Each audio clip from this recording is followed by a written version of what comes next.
Okay, throughout this video, you're going to hear me mention that I did a live reaction. I tried to upload it, but YouTube said no because I forgot to put my headphones in. So the ending song got that video pretty much taken down. So I'm just going to have to cut out the live reaction. So I don't want to make a fake one. So it sucks, but that's the way YouTube is now.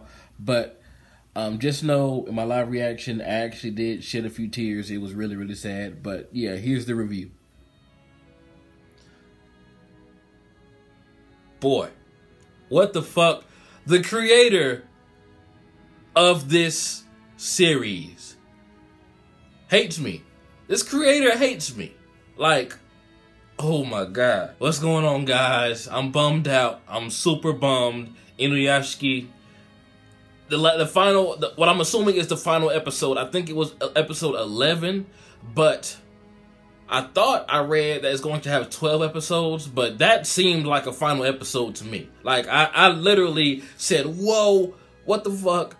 I went and read the manga to see if there is something else after that. You know, I've resisted the entire series up until this episode, and that's how the manga ends. There's still a few differences and additions that the manga has. I'll get to that later on, but that's the end. He's gone. Like, what? Whoa, what, bro? All right.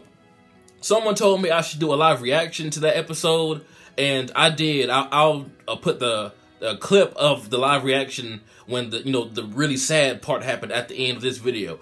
But okay, so here I am. I just got done rolling a bajillion stones to get Ultra Instinct Goku. Finally got him.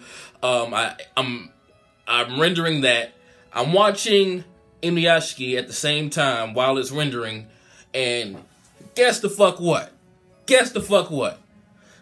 My heart's broken. My heart, it's in a gajillion pieces right now. Like, okay, first off, I'm just going to go out and say it. If you haven't seen the episode, do not watch this video because it's major spoilers, and it was a complete shock to me. I didn't see it coming. I mean, I saw it coming at a certain point in this episode, but like overall, like the theme of this series, I did not see this coming. So Inuyashiki's gone. He's dead. He's blown himself up, and he saved the Earth. So in a weird way, well, not really a weird way, in an epic way, he did his ultimate, like, fantasy. You know, he lived, like he said, he feels alive when he saves people. He saved everyone on Earth. And before I get deep into that, let me talk about Donald fucking Trump is in this anime. And I actually looked in the manga, and he's in the manga too. And in the manga, he said something along the lines of, we're about to die anyway, so you can rape and pillage and do whatever you want, you know, since it's our last days. And I can honestly see Trump saying some shit like that. But, yeah, you know, fuck Trump, whatever. We're talking about Inuyashiki's sacrifice. Now, before I get into why that broke my heart so bad, I want to talk about Shishigami Hiro. Now, when I saw Hiro on the moon, and he was standing in front of Inuyashiki just like how he was standing in front of him in the first episode, you know, when they became machines or whatever, I was like, whoa, like, this guy, he's killed by far the most people in this entire series. Like he was the villain, but he went out for everyone else. Well, not necessarily for everyone else. He says that he has some people that he wants to save too. And I think Choco, what's his name? You know, his friend. He says that he wants him to live, and of course that girl that he's been living with and her grandma or whatever. So he sacrificed himself for mainly them. But I think what Choco said about how he's become like the villain and whatnot really got to him. So when he said he was going to self-detonate to change the course of the asteroid, I was like, okay, cool. Like, you know, it's a good way to redeem yourself. You kind of deserve to die after all the shit you've done, you know, not going to lie. So that'll be a good end. You know, Inuyashiki can fly back home. But as soon as I saw that the asteroid was still coming and he didn't destroy enough of it, I already knew what time it was. And when that music started playing and Inuyashiki was told Choco that he will be back, he'll see him tomorrow, And when you push those eyes in, I literally, man, oh my God. Like, you'll see my live reaction. Fuck, man. Like,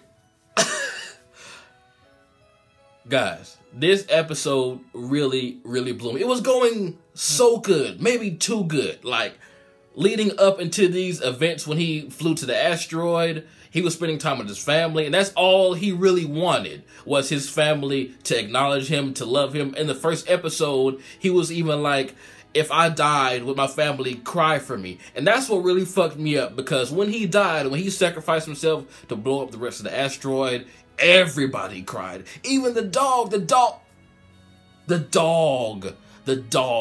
cried. I was like, whoa, what the fuck? Like, this, honestly, this and Anohana are definitely the top saddest anime moments to me. Like, this may even top, like, okay, I'm a big fan of The Walking Dead, hence the Rick shirt that almost got me fucked up in Dokkan Battle.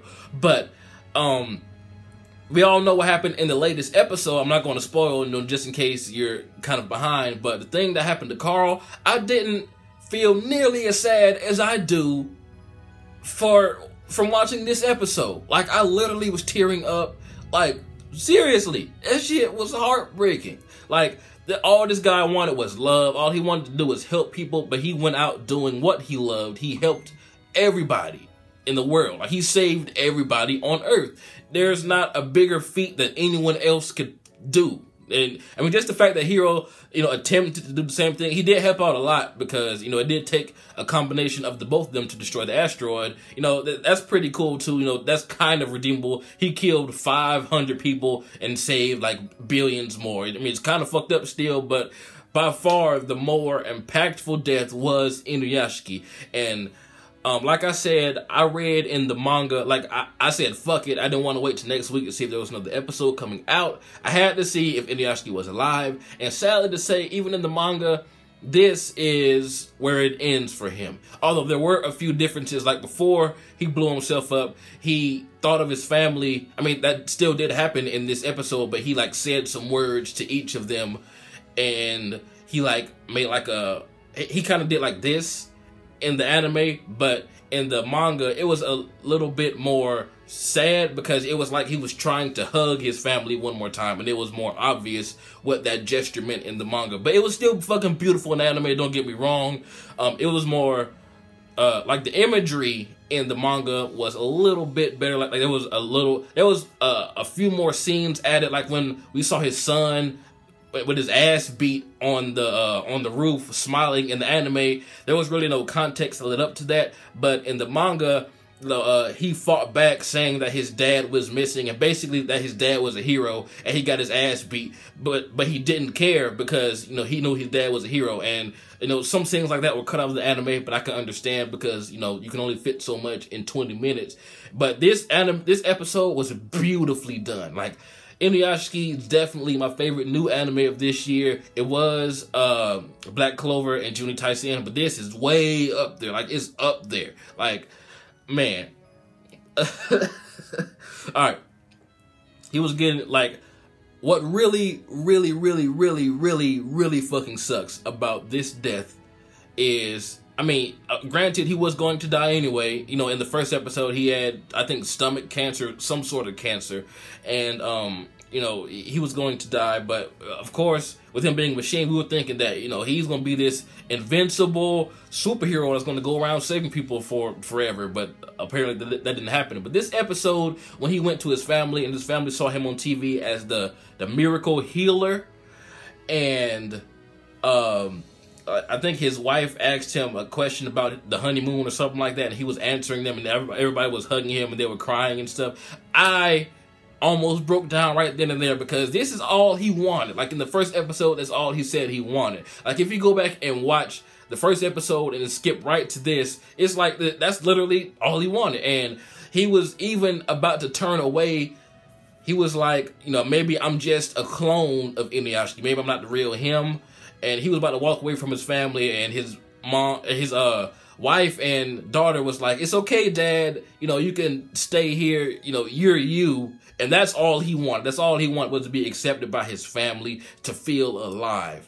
and to see the ending of this episode end how it did really, really fucked me up. Like, he didn't deserve to go out like that, man. He was such a nice, sweet old man. Like, he literally dedicated his entirety of being a machine to helping people. He didn't do it for selfish reasons. He didn't do the, you know, the little money thing like Hiro did. Like, man, Inuyashiki is an awesome character. It's an awesome anime.